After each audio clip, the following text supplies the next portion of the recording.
ನಮಸ್ಕಾರ ಗೆಳೆಯರೇ, ಎಲ್ರಿಗೂ ನಮ್ಮ ಚಾನಲ್ಗೆ ಬಹಳ ಪ್ರೀತಿಯ ಸುಸ್ವಾಗತ. ಇವತ್ತಿನ ವಿಡಿಯೋದಾಗ ನಾವು ಈ ಉರಿ ಬಿಸಿಲಿಗೆ ತಂಪು ನೀಡುವಂತಹ ಎಲ್ರಿಗೂ ಬಹಳ ಅಚ್ಚುಮೆಚ್ಚಿನ ಮ್ಯಾಂಗೋ ಮಿಲ್ಕ್ ಶೇಕ್ ಹೆಂಗೆ ಮಾಡೋದಂತ ನೋಡೋಣ ಬರ್ರಿ. ವಿಡಿಯೋ ಶುರು ಮಾಡೋಕ್ಕಿಂತ ಮೊದಲು ನೀವಿನ್ನೂ ನಮ್ಮ ಚಾನಲ್ಗೆ ಸಬ್ಸ್ಕ್ರೈಬ್ ಮಾಡ್ಕೊಂಡಿಲ್ಲ ಅಂದರೆ ದಯವಿಟ್ಟು ಈಗಲೇ ಸಬ್ಸ್ಕ್ರೈಬ್ ಮಾಡ್ಕೊಳ್ಳಿ. ಹಂಗೆ ಆ ಪಕ್ಕದಲ್ಲಿರೋ ಬೆಲ್ ಐಕಾನ್ ಒತ್ತೋದನ್ನು ಮರಿಬೇಡ್ರಿ. ಬರ್ರಿ ಹಾಗಾದ್ರೆ ರೆಸಿಪಿ ಕಡೆ ಹೋಗೋಣ.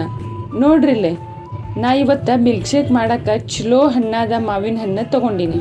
ಇವು ಸ್ವಲ್ಪ ಸಣ್ಣ ಹಣ್ಣು ಇರೋದ್ರಿಂದ ನಾ ಇಲ್ಲಿ 3 ಮಾವಿನ ಹಣ್ಣನ್ನು ಬಳಸ್ಕೊಳಕತ್ತೀನಿ. ಈ ಹಣ್ಣು ಹೆಂಗೆ ಮಾಡೋದಂದ್ರೆ, ಮೊದಲು ಹಣ್ಣನ್ನು ನಡುವೆ ಕಟ್ ಮಾಡ್ಕೊರಿ. ಆಮೇಲೆ ಒಂದು ಚಾಕು ತಗೊಂಡು ಅದರೊಳಗಿನ ಪಲ್ಫ್ ಅಥವಾ ತಿರುಳನ್ನು ಮಾತ್ರ ಈ ರೀತಿ ಸಪ್ರೇಟ್ ಆಗಿ ತೆಗಿಬೇಕು. ಸಿಪ್ಪಿ ಸುಲಿಯುವ ಅವಶ್ಯಕತೆ ಇಲ್ರಿ. ಚಾಕುವಿನಿಂದ ಆರಾಮಾಗಿ ಈ ರೀತಿ ತಿರುಳನ್ನು ಬಿಡಿಸ್ಕೊಳ್ಬೋದು.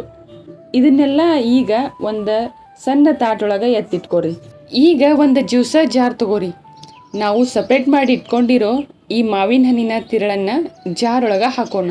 ಇದ್ರ ಜೊತೆಗೆ ಈಗ ಸಿಹಿಗೆ ತಕ್ಕಷ್ಟು ಸುಮಾರು ಅರ್ಧ ಬೌಲ್ ಸಕ್ಕರೆ ಹಾಕೋಬೇಕು. ಹಣ್ಣು ಬಹಳ ಸಿಹಿ ಇತ್ತಂದ್ರೆ ನೋಡಿ ಸಕ್ಕರೆ ಹಾಕೋರಿ. ಇದಾದ್ಮೇಲೆ ಇದಕ್ಕೆ ಒಂದು ಬೌಲ್ ತುಂಬ ಚಲೋ ತಂಪಿರೋ ಹಾಲು ಹಾಕಾಕತ್ತೀನಿ. ಹಾಲು ಮೊದಲೇ ಕಾಯಿಸಿ ಆರಿಸಿರ್ಲಿ ಅಥವಾ ಫ್ರಿಜ್ನಾಗ ಇಟ್ಟು ಫುಲ್ ತಣ್ಣಗಾದ ಹಾಲು ಬಳಸಿದ್ರಂತೂ ಜ್ಯೂಸು ಕುಡಿಯಾಕ ಬಹಳ ಮಜಾ ಬರ್ತೈತಿ. ಈಗ ಜಾರ್ ಮುಚ್ಚಳ ಮುಚ್ಚಿ ಬಿಡೋಣ. ನಿಮ್ಗೇನಾದರೂ ಜ್ಯೂಸು ಭಾಳ ಗಟ್ಟಿ ಅನಿಸಿದ್ರೆ ನಿಮ್ಮ ಅವಶ್ಯಕತೆಗೆ ತಕ್ಕಂತೆ ಇನ್ನೂ ಸ್ವಲ್ಪ ನೀರು ಅಥವಾ ಹಾಲನ್ನು ಸೇರಿಸ್ಕೋಬಹುದು. ನಮಗಂತೂ ಸ್ವಲ್ಪ ಗಟ್ಟಿ ಇರಬೇಕು, ಅವಾಗ ಕುಡಿಯಾಕ ರುಚಿ ಅನಿಸ್ತದ. ಈಗ ಮಿಕ್ಸಿನ 1-2 ನಿಮಿಷ ಚಲೋ ತಂಗಿ ರನ್ ಮಾಡ್ರಿ. ಹಣ್ಣಿನ ತುಣುಕುಗಳು ಇರದಂಗ ಚಲೋ ಸಣ್ಣಗೆ ಪೇಸ್ಟ್ ಆಗಬೇಕು ನೋಡ್ರಿ. ಈಗ ನಮ್ಮ ಮಸ್ತ್ ಆಗಿರೋ ಮ್ಯಾಂಗೋ ಮಿಲ್ಕ್ ಶೇಕ್ ರೆಡಿ ಆಯಿತು. ಇದನ್ನ ಈಗ ಒಂದು ಗ್ಲಾಸ್ಗೆ ಸರ್ವ್ ಮಾಡೋಣ. ನಿಮಗೆ ಇಷ್ಟ ಆಗುವಂತಹ ಡ್ರೈ ಫ್ರೂಟ್ಸ್ನ ಹಾಕೋಬಹುದು. ನಾನಿಲ್ಲಿ ಗೋಡಂಬಿ ಮತ್ತು ಒಣ ದ್ರಾಕ್ಷಿನ ಕಟ್ ಮಾಡಿಬಿಟ್ಟು ಹಾಕೊಂಡಿನಿ. ಜ್ಯೂಸ್ ಕುಡಿಯುವಾಗ ಬಾಯಿಗೆ ಸಿಕ್ಕಾಗ ಬಹಳ ರುಚಿ ಇರ್ತದ. ನೀವು ಮನ್ಯಾಗೊಮ್ಮೆ ಇಡೀ ಕುಟುಂಬಕ್ಕೆ ಮಾಡಿಕೊಡ್ರಿ. ಈ ವಿಡಿಯೋ ಇಷ್ಟ ಆದರೆ ಲೈಕ್ ಮಾಡಿರಿ, ನಿಮ್ಮ ಗೆಳೆಯರಿಗೂ ಶೇರ್ ಮಾಡಿರಿ.